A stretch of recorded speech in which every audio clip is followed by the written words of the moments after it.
Siapa pula yang mau membayar sekian ratus euro hanya untuk pelanggaran yang mestinya bisa kita hindari kan ya, dan itu suatu ketidaksengajaan. Tapi ya memang seperti itu situasi di Belanda. Jadi kita nggak debat dengan petugas, di stop lalu kita harus berargumentasi dengan petugas, tidak seperti itu. Jadi sudah ada sistem pelanggaran tilang dan denda yang dikirimkan ke rumah melalui surat ke rumah. Jadi kalau nggak mau membayar gimana?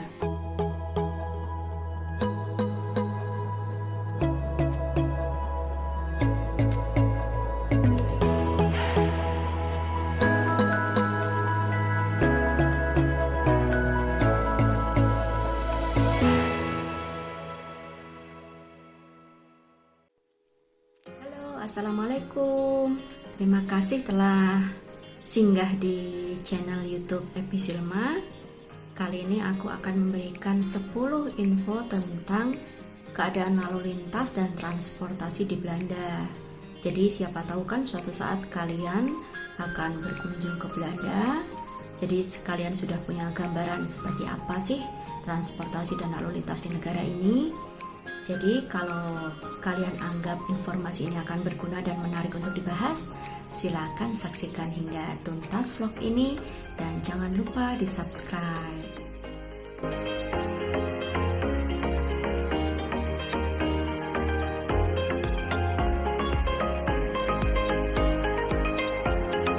Info yang pertama, dari semua pengguna jalan, pejalan kaki adalah prioritas utama. Jadi kalau misalnya kalian sedang berjalan kaki dan hendak menyeberangi jalan, kalau di situ tidak ada lampu merah ya, berarti kadang kan kita ingin menyeberang jalan, maka kendaraan lain akan berhenti dan mempersilahkan kalian untuk jalan terlebih dahulu. Apalagi bila kalian sedang hamil atau membawa anak kecil atau penyandang difabel, jompo, orang-orang jompo. Nah, seperti itu mereka biasanya akan mengutamakan dan menunggu hingga kalian selesai menyeberang. Jadi pejalan kaki adalah prioritas utama bagi mereka.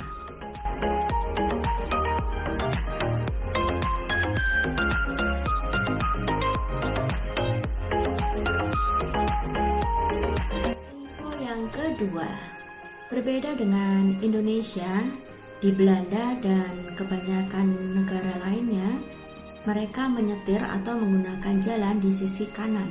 Kalau di Indonesia kan di sisi kiri ya. Nah, di sini mereka menggunakan sisi kanan dan menyalip pada sisi kiri. Jadi kalau pada waktu awalnya aku pindah ke sini dulu, terus terang agak deg-degan atau takut ya, karena merasa kita sudah terbiasa menyetir di sisi kiri dan sekarang berada di sisi kanan itu seolah-olah kalau kita berpapasan dengan kendaraan lain itu agak deg-degan. Tapi karena sudah lama tinggal di sini, sekarang jadi lebih terbiasa. Jadi bedanya itu kami di sini di Belanda di sisi kanan dan kalian yang berada di Indonesia berada di sisi kiri.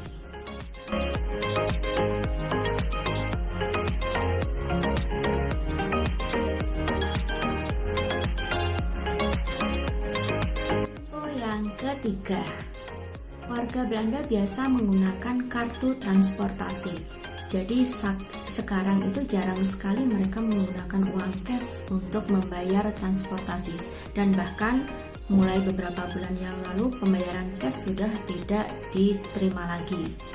Jadi kartu itu seperti kartu ATM, jadi berisi chip gitu ya, kita bisa mengisi ulang berapa euro. Nanti setiap kita misalnya naik bis atau tram atau kereta, kita tinggal tempelkan atau scan pada mesin untuk naik ke transportasi tersebut, dan sebelum kita keluar dari bis kita juga scanning lagi, di situ akan tertera sisa saldo kita. Atau kalau misalnya kita menggunakan kereta, maka saat kita memasuki stasiun kita scanning dulu dan kita menuju ke seperti jalur kereta mana yang kita pilih. Dan begitu kita sampai di tujuan, kita scanning lagi kartu itu untuk keluar dari stasiun yang kita tuju itu, dan nanti kita juga akan lihat berapa saldo kita di sana. Jadi mereka tidak lagi menggunakan uang cash. Dan kadang-kadang mereka ada pemeriksaan, ada petugas yang memeriksa untuk masuk ke dalam bis ataupun kereta untuk memeriksa kartu-kartu kalian, meskipun itu sangat jarang terjadi. Jadi seperti ada petugas pemeriksanya. Jadi seperti itu, semua serba praktis, tidak usah bawa uang cash, tinggal isi lewat konter-konter pengisian ataupun bisa diisi sendiri dengan mandiri lewat ATM.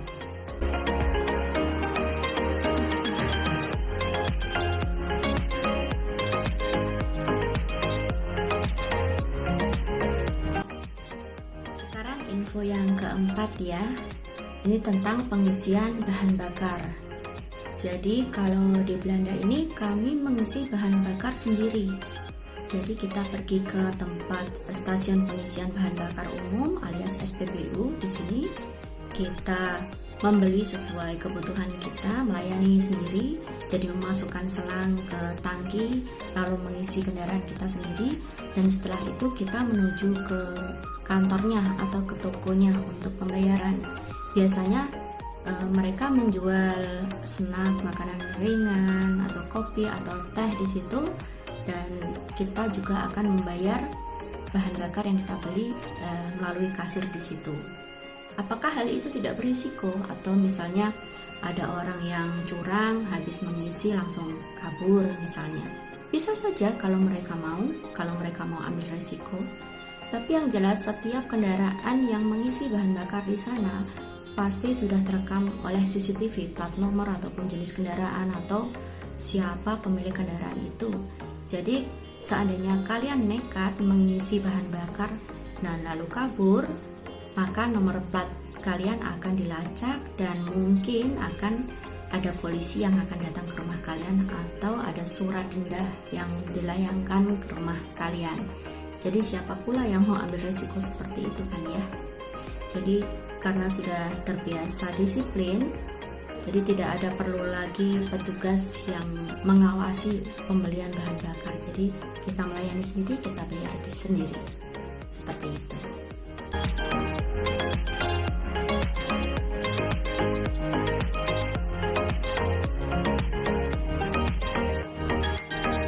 Info nomor 5. Info yang kelima ini tentang kaca pada kendaraan, terutama kendaraan pribadi seperti mobil.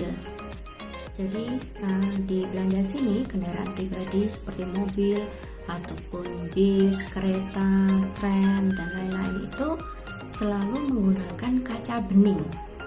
Jadi tidak boleh menggunakan kaca buram dilapis plastik atau Ray-Ban seperti di Indonesia kan masih ada kaca-kaca yang berwarna gelap berapa persen gitu ya, sehingga atau nyaris gelap sehingga yang di dalam sama sekali tidak kelihatan. Aku nggak tahu gunanya untuk apa, mungkin untuk mencegah kejahatan atau bagaimana. Yang jelas semua kendaraan di Belanda sini dan negara-negara Eropa mayoritas lainnya selalu kaca mereka kaca yang bening atau transparan sehingga kita bisa melihat pengemudi atau penumpang yang ada di dalam kendaraan tersebut. Beda sekali ya dengan Indonesia.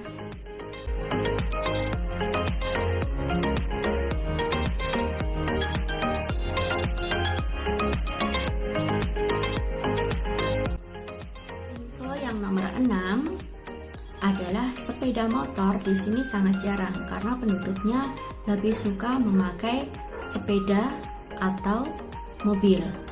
Kenapa begitu? Karena sepeda itu ramah lingkungan. Dan kenapa mobil? Karena mereka lebih banyak menggunakan mobil karena cuacanya di Belanda ini ada musim dingin, musim salju, dan tidak mungkin kalau kita menggunakan kendaraan yang terbuka seperti sepeda motor atau sepeda ya. Jadi setiap rumah pasti kebanyakan ada, mayoritas dan umumnya di setiap rumah pasti mereka mempunyai mobil. Nah, untuk sepeda motor di sini itu mereka diberlakukan batas kecepatan maksimal. Jadi tidak diperbolehkan sepeda motor mengebut karena ada peraturannya, tapi mereka diperbolehkan tidak memakai helmet atau helm.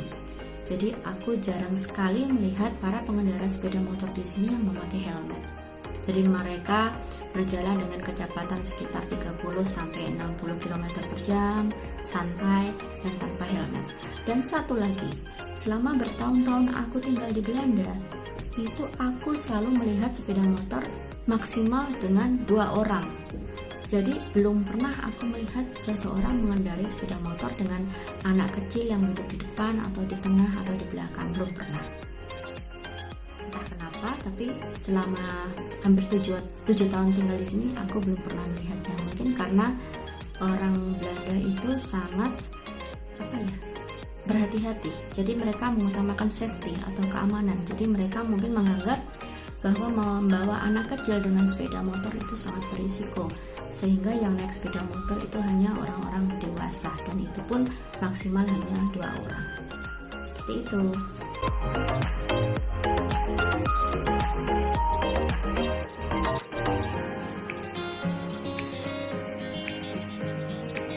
Info yang ketujuh, seperti yang mungkin sudah kalian ketahui ya, Belanda itu terkenal dengan pengendara sepedanya.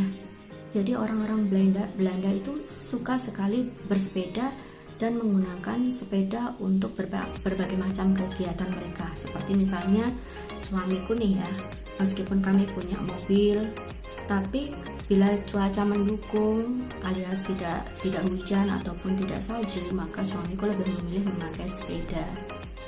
Jadi di sini itu terbiasa orang-orang pakai sepeda dari segala golongan, tua, muda, baik yang jabatannya tinggi atau pegawai biasa ataupun berbagai macam profesi, mereka terbiasa naik sepeda. Jadi jangan heran kalau misalnya ada orang pakai jas necis dan pakai sepeda, itu sudah biasa di sini. Dan karena banyaknya pengendara sepeda di Belanda ini, maka pemerintah konsen menyediakan jalur untuk sepeda. Jadi jalur sepeda di Belanda itu benar-benar diperhatikan. Bahkan mereka mempunyai jalur-jalur yang bisa dinikmati para sepeda supaya mereka nggak bosan ya. Jadi menuju ke tempat kerja seperti di Eindhoven sini, di tempat aku tinggal, mereka bisa melewati jalur sepeda yang melewati hutan-hutan kota, melewati danau atau melewati tepian sungai. Jadi perjalanan naik sepeda itu sangat menyenangkan kalau di sini. Selain itu, ada lagi di tempat-tempat umum, mereka juga menyediakan parkir khusus sepeda ataupun stasiun pompa angin untuk sepeda seperti itu. Jadi nggak perlu khawatir seandainya mungkin sepeda kalian kempes atau bagaimana, kalian bisa memompanya di tempat-tempat itu. Jadi memang sepeda itu transportasi utama di sini selain kendaraan pribadi ataupun kendaraan umum, dan aku rasa itu bagus sih karena mengurangi polusi udara, polusi suara ya, dan membuat kita juga lebih sehat, imun kita meningkat dengan gerakan yang kita lakukan dengan bersepeda itu kan lebih sehat. Itu kalau di Indonesia banyak orang yang gengsi naik sepeda karena mereka lebih memilih memaksakan kredit mobil, kredit sepeda motor, dan generasi sekarang itu kalau aku lihat lebih suka membeli kendaraan yang mahal ketimbang menggunakan kendaraan yang menyehatkan seperti sepeda. Beda sekali dengan orang-orang Belanda, sekalipun mereka misalnya punya atau mampu beli kendaraan yang mewah, tapi untuk keseharian mereka tetap kemana-mana naik sepeda. Itu ya tentang sepeda.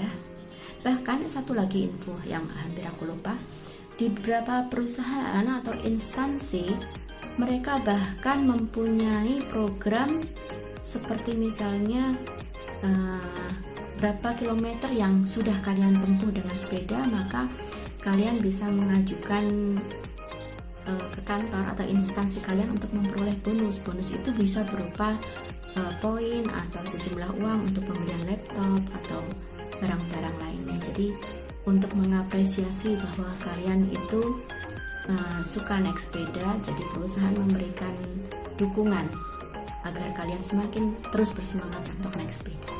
Gitu.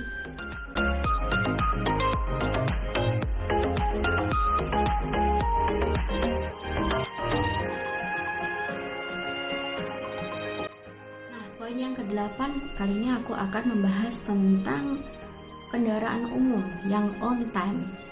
Jadi kalau di Belanda itu, kalau misalnya kita mau pergi kemana-mana, kendaraannya pasti on time sampai ke menitnya. Misalnya kendaraan berikutnya atau bis berikutnya ya, pukul 9:12, maka bis itu akan tiba di halte itu pada pukul 9:12 dan akan tiba di halte berikutnya misalnya 9:15.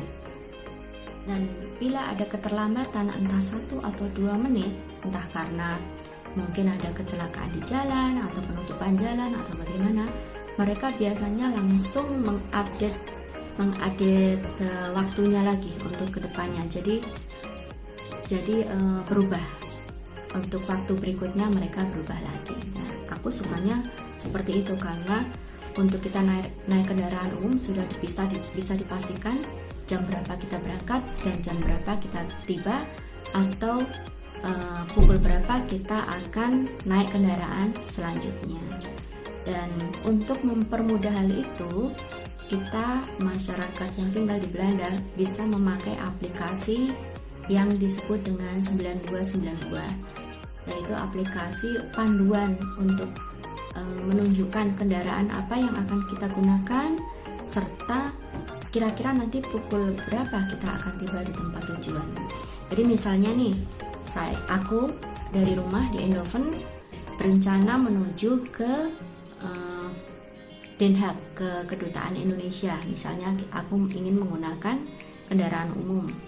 Jadi dari aplikasi itu aku tinggal mengetikkan alamat yang akan dituju.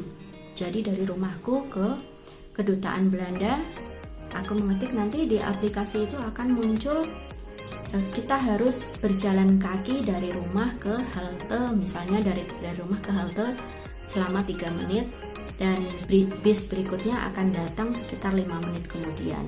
Nah, setelah sampai bis berikutnya, bis tiba di stasiun bis, kita jalan sedikit, kita nanti juga ditunjukkan kita harus jalan kemana.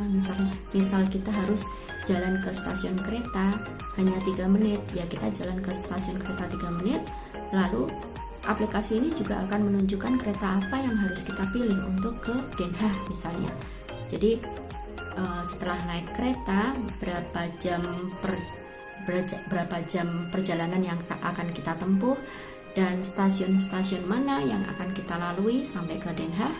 Setelah sampai di Den Haag, kita juga bisa mengecek kita harus naik bis nomor berapa, jurusan kemana, tiba pukul berapa di stasiun untuk menuju ke kedutaan Belanda misalnya. Nah, setelah sampai di stasiun kereta terakhir, kita oper ke bis, kita menempuh jarak dengan bis selama beberapa menit. Itu akan menunjukkan juga halte-halte mana yang akan kita lewati, dan di halte terakhir kita juga ditunjukkan berapa menit dari halte itu kita berjalan kaki menuju kedutaan Belanda. Dan aku sudah berkali-kali melakukan seperti itu karena lebih suka sih naik kendaraan umum, karena kita harus, kalau aku pergi sendiri ya tanpa suami, aku lebih suka naik kendaraan umum karena tidak perlu memikirkan tentang tempat parkir, dan kita juga bisa pulang jam berapapun, kita bisa mampir kemanapun. Karena terus terang, kalau di Belanda itu kadang beberapa tempat untuk mencari tempat parkir itu susah, dan kalaupun ada itu juga mahal. Jadi naik kendaraan umum kadang lebih nyaman dan terjangkau seperti itu. Jadi aplikasi yang on time itu dan aplikasi penunjuk kendaraan apa yang harus kita pakai itu sangat membantu kita di sini di Belanda. Jadi tidak perlu khawatir kita kesasar, tidak perlu tanya ke sana kemari, karena di situ sudah dijelaskan mulai dari jalan kaki, naik bis, naik tram, atau naik kereta. Jadi kita tinggal ikut saja di aplikasi. Seperti itu yang nomor 8.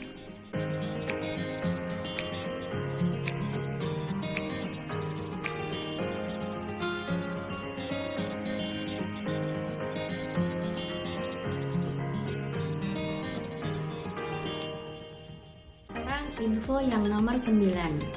Jadi semua transportasi di Belanda itu ramah kepada kaum difabel ataupun kaum penyandang disabilitas, penyandang cacat ya. Jadi kalaupun kalian memakai kursi roda atau kita memakai kursi roda, maka untuk berjalan di trotoar atau di pedestrian atau kita naik kereta, naik bis, naik tram itu mudah karena mereka juga menyediakan jalur khusus bagi para penyandang disabilitas.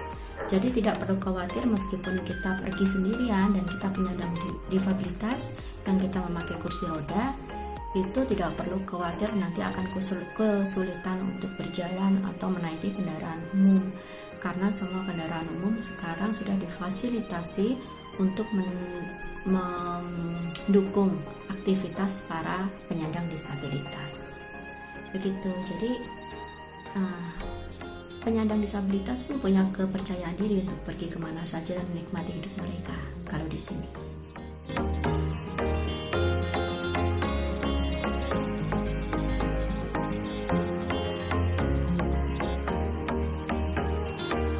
Terakhir, bahasan nomor 10, info nomor 10 ini tentang sistem tilang di Belanda.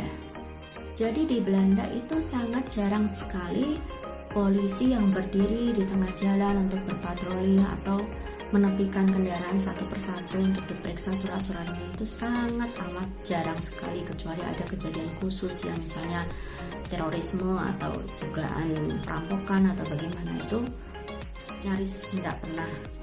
Nah, bagaimana bila orang melakukan pelanggaran lalu lintas, misalnya melampaui batas kecepatan ataupun melanggar rambu lalu lintas?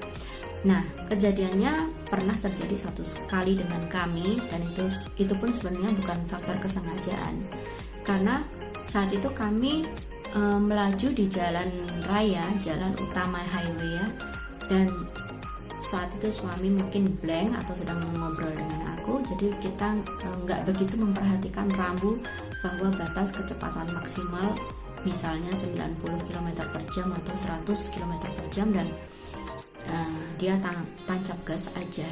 Dan di beberapa tempat di jalan itu mereka ada kamera yang otomatis memfoto kendaraan, mengambil gambar kendaraan yang melampaui batas kecepatan tersebut.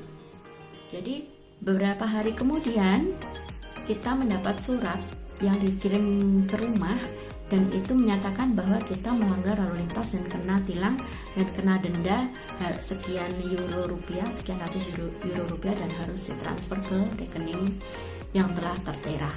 Jadi saat itu kita juga kaget karena masa sih kita melanggar, perasaan kita nggak melanggar apa-apa deh.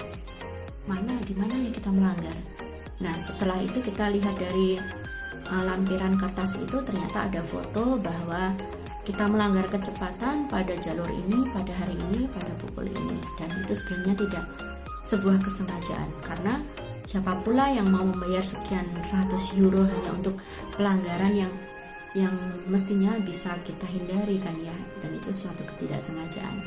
Tapi ya memang seperti itu situasi di Belanda. Jadi kita nggak debat dengan petugas, di stop lalu kita harus berargumentasi dengan petugas, tidak seperti itu. Jadi sudah ada sistem pelanggaran tilang dan denda yang dikirimkan ke rumah melalui surat ke rumah.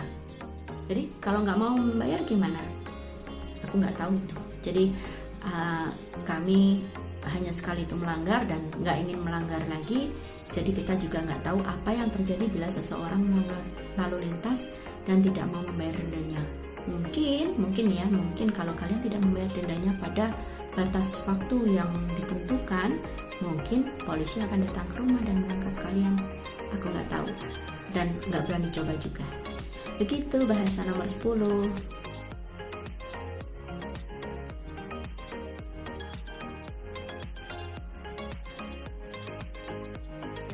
Selesai sudah 10 info tentang keadaan lalu lintas dan transportasi di Belanda ya.